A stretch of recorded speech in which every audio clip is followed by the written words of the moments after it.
Hello, good day to one and all. This is Miss A. Krishna Sundar, Assistant Professor, Department of English, KAHM Unity Women's College, Mancheri. Today we would be discussing the poem written by Nizam EZEKIEL, and the title of the poem is Goodbye Party for Miss Pushpa T.S.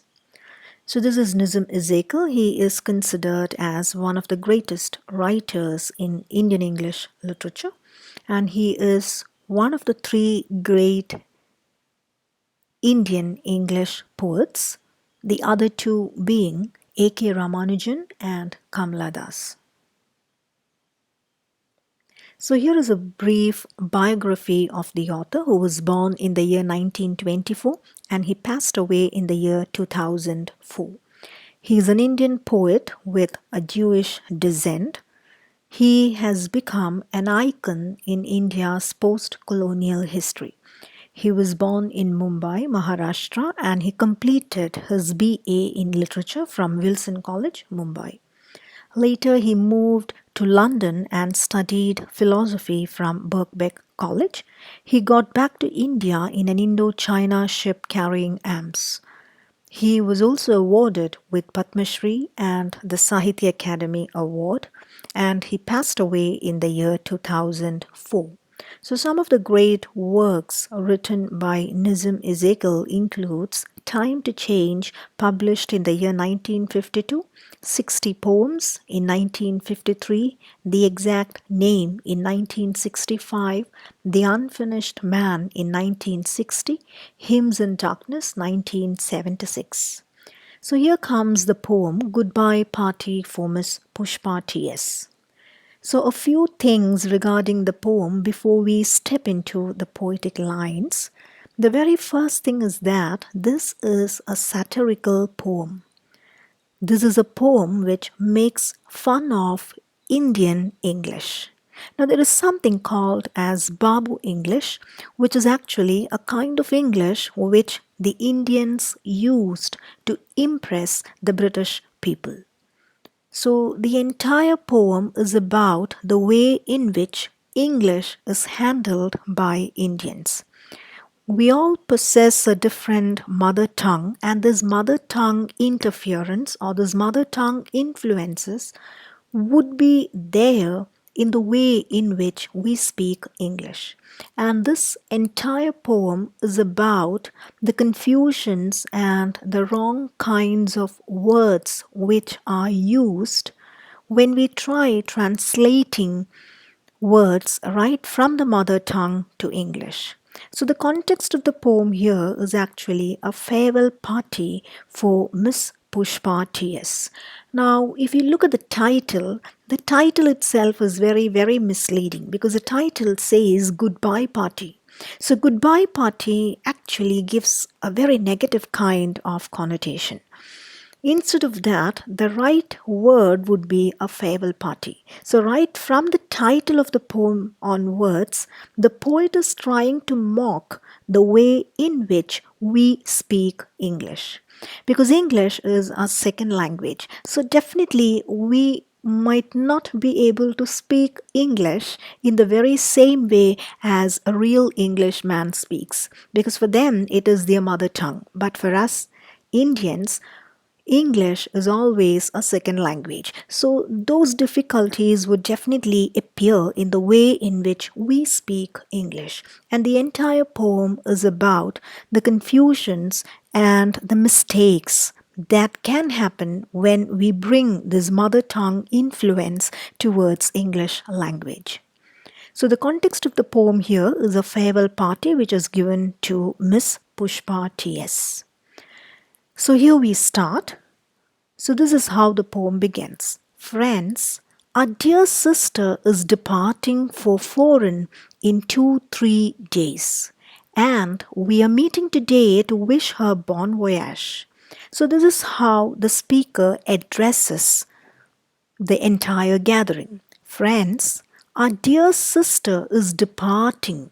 So you can see the underlined words. Now, all these underlined words are actually indicating mistakes within the context.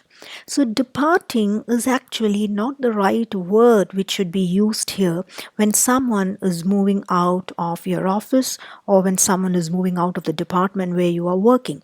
So, departing actually gives the tone of death. But here, Miss Pushpa TS is actually moving to some other location. And definitely, she is planning to go to a foreign country, but the country's name is not mentioned here. So, however, the term departing is not really suitable to the context. Departing is something which is more connected with death. So, dear sister is departing. That is a wrong usage. Departing for foreign. So, again, Indians have a tendency to interchange nouns and adjectives.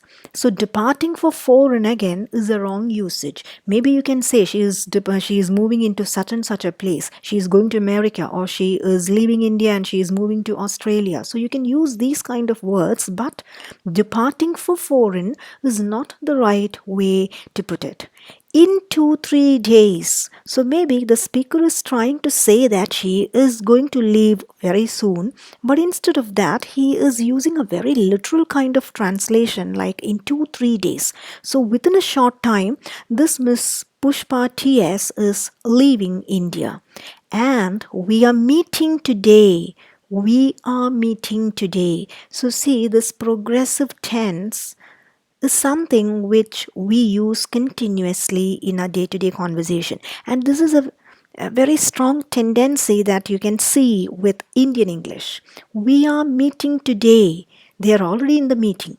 The party is already going on, but still it is a progressive tense which is being used. We are meeting today to wish her bon voyage. So bon voyage is again a French term which means happy journey. You are all knowing, friends, what sweetness is in Miss Pushpa. So you can see this is again underlined. You are all knowing. So the sentence order is not correct and it doesn't sound right. Now, certain sentence order which might look good in the mother tongue might not look good if you bring about an exact one-to-one translation to English language. So this is what is happening here. You are all knowing, which means all of you know. This is what the speaker is trying to say. Instead of that, he is using again the progressive tense. You are all knowing, friends, what sweetness is in Miss Pushpa. So, in short, he is trying to say that Miss Pushpa is a very nice person. But instead of that, he is bringing the term sweetness, and the sweetness is actually giving a very, very wrong kind of mistaken notion as we proceed further. I don't mean only external sweetness, but internal sweetness. So, this is really a derogatory kind of explanation, because the speaker says that Miss Pushpa is not just externally sweet, but she is internally sweet too. So sweetness is something which is actually understood or perceived, which is an action which happens only when you taste something. So you can say the dessert is very sweet, or the curry was very sweet, but you may not normally use it in certain contexts, especially in this kind of an official context where someone is moving out of your department or your office. So what sweetness is in Miss Pushpa? I don't mean only external sweetness. And I can see the use of only. I don't mean only. So again, the word order is not correct. The external sweetness, but internal sweetness too. So it looks as if someone has tasted Miss Pushpa, because it is not just external sweetness, there is internal sweetness too. So if you think about these lines in a different way, it is actually giving you a very mistaken kind of interpretation, maybe even a sexual interpretation. Miss Pushpa is smiling and smiling even for no reason, but simply because she is feeling. So see, Miss Pushpa is smiling and smiling. So we can get an image of Miss Pushpa as a person who always smiles. But see the next line. Even for no reason, even when there is no reason, Miss Pushpa is smiling, which definitely gives you the meaning that there is something wrong with Miss Pushpa. Because who else would be laughing when there is no reason? So someone who is laughing without any reason can definitely be a mad person. So Miss Pushpa is actually pictured as a mad person here, but that is not really the intention of the speaker. But when he uses English, it is actually turning into that kind of a context. But simply because she is feeling, again the progressive tense, because there is no reason, but you can always see Miss Pushpa as smiling and smiling. So, what the speaker wanted to convey here is just the fact that Miss Pushpa is a very pleasant lady. But instead of that, he is actually using these kinds of words and creating a confusion here. So, this internal sweetness is something which is questionable. How can the speaker know that Miss Pushpa is internally sweet? And for no reason, she is smiling. So, these are all derogatory meanings which are actually coming up because the speaker is not using the right kind of English. Okay, so let's move on. Miss Pushpa is coming from very high family. Is coming. So it's too direct a kind of translation. If you convert certain lines from mother tongue from a different language to English language, this is how it happens. Miss Pushpa is coming from very high family. So maybe the speaker wants to suggest that she comes from a rich family, or maybe she comes from a renowned, reputed family, or maybe she comes from a family which is at a superior level compared to the other people working in the same office. Her father was a renowned advocate. So now he's talking about her father. Her father is a renowned advocate in Bulsa or Surat. So the confusion comes again. He doesn't remember accurately whether the father belongs to Bulsa region or Surat region. So his memory is completely tainted. I am not remembering now which place. So this sentence is wrong again. So I am not remembering. It's easy to say I don't remember, but see how it is placed in the progressive way. I am not remembering now which place. So actually the communication is happening because we understand what the speaker is trying to say here. We understand the meaning, but this is not placed in the right way, or this is not correct English, or as we can call, this is not chaste English. So the usage coming is really questionable here.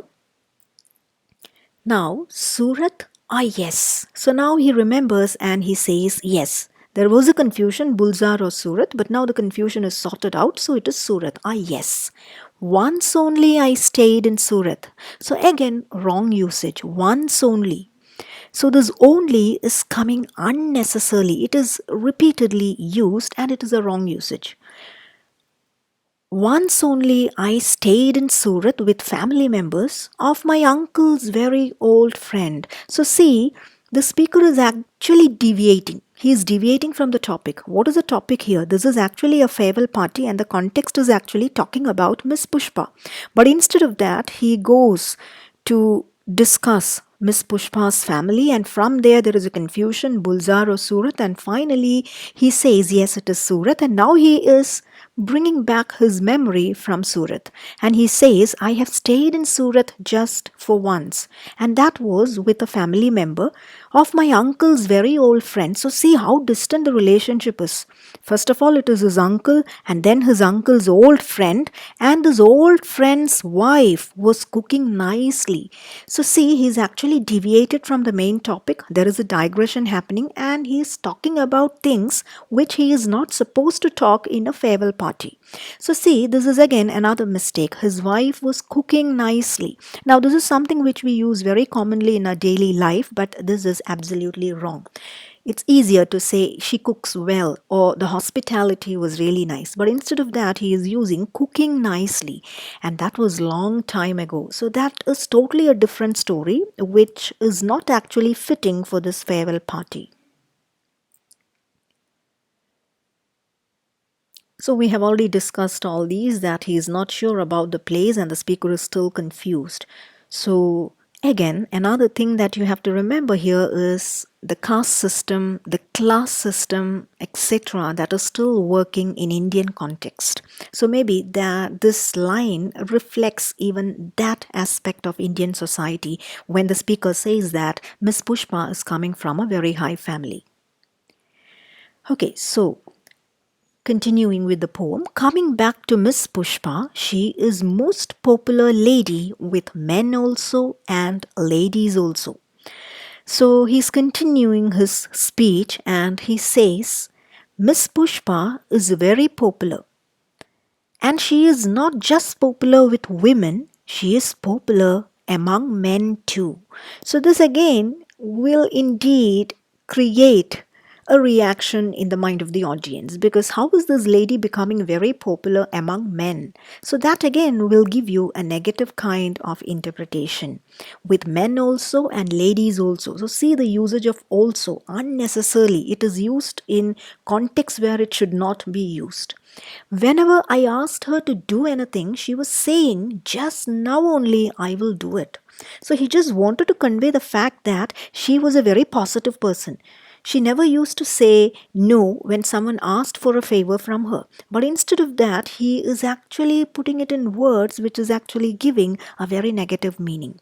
Whenever I asked her to do anything, she was saying, just now only I will do it. Again, the usage now only, that is wrong. That is showing good spirit. I am always appreciating the good spirit. Again, see, I am always appreciating. It's very easy to say, I appreciate this good spirit in Miss Pushpa, but instead of that, he uses it in a very complicated way. I am always appreciating the good spirit. So actually, these lines are very derogatory if you seek for a profound kind of meaning and interpretation. So coming to the last part, Pushpa Miss is never saying no. So there is another confusion which is happening here. Till now it was Miss Pushpa, but in the last stanza there is a deviation which is coming and it has become Pushpa Miss. So Miss Pushpa and Pushpa Miss, they are totally two different meanings. Pushpa Miss is never saying no. So it looks like Pushpa Miss or Pushpa Ma'am is someone like a teacher or occupying some kind of a different position. So that is the meaning that is coming here. Pushpa Miss is never saying no. Whatever I or anybody is asking, she is always saying yes. So is this really a good kind of a tendency? Whatever people ask you, you are saying yes. That's not the right kind of way to approach people, right? So if Miss Pushpa is saying yes to everyone for anything they are asking, there is something wrong with Pushpa. That is what we understand. So this is not the right way in which the speaker should have described Miss Pushpa. Whatever I or anybody is asking, she is always saying yes. So actually he wants to suggest the fact that she is a pleasant person, she is a positive person. But instead of that, the way in which he is coining the terms, it is taking a totally different meaning. And today she is going to improve her prospect and we are wishing her bon voyage. We are wishing, again, the progressive tense.